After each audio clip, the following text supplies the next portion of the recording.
some reason, I wake up happy every morning. I am so happy. I don't know if I'm happy to be alive. I don't know. I wake up really happy. What I do first is I'll have a cup of Camaro coffee, which is something, it has nootropics. It helps stimulate your brain. Then I go to the New York Times and I do Wordle. Wordle warms me up so that I can do Queen Bee. So I've got to get to spelling bee and become the Queen Bee. So I do word games. Once I've got the word games all together, then I spend a lot of time dressing, but I pick out my outfits. So I pick out my outfits, I get ready, I shower every day. I wash my hair every day. I know it's not good for your skin or your hair, but I do that. And then I dash off to work. So what we do at Frankel Dentistry is at 7:15 we have a morning meeting, which is a morning huddle. It is so much fun because we look at what our day is going to be, what patients we're going to see. We know them as friends, and so we're looking forward to seeing them. So we go over numbers, we go over patient procedures, we go over our schedule to make sure everything runs smoothly. And then we have a little video at the end that's an inspirational video. I don't know. It could be animals. Puppies are always really great. Or something like little babies dancing, things like that in their car seat, rocking out.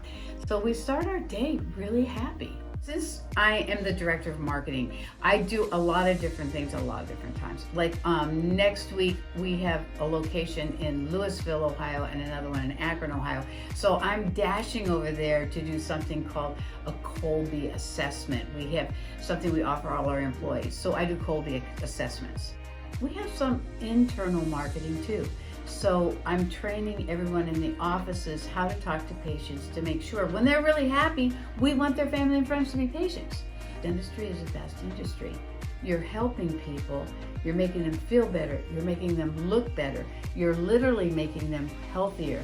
And anything that you're good at or anything that you like is here in dentistry. If it's art, if it's science, if it's IT, if it's business, if it's psychology, people are afraid of the dentist. You can work them through that.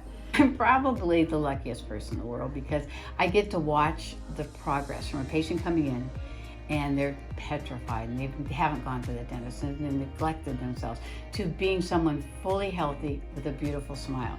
And many of these patients are just overjoyed and they want to share that with other patients.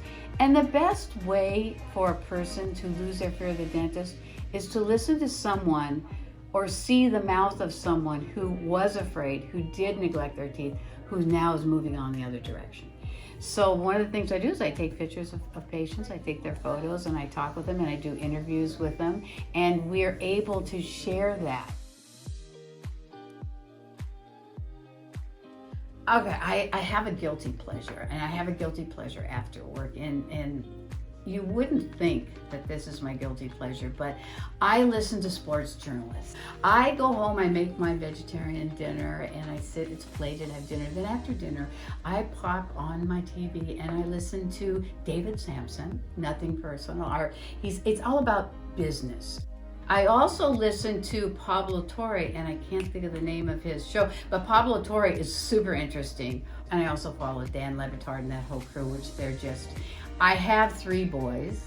I raised 3 boys, and that program is reliving the experience of having 3 active boys. So I brush and floss, and I put on my bed clothing, and the minute I lay down, I'm asleep.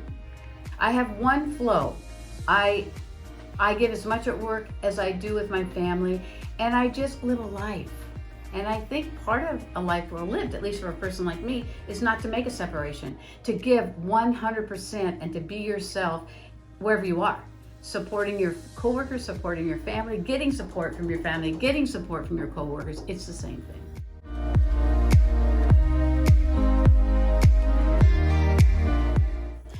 I think, especially as women, the thing we really have to do is know ourselves.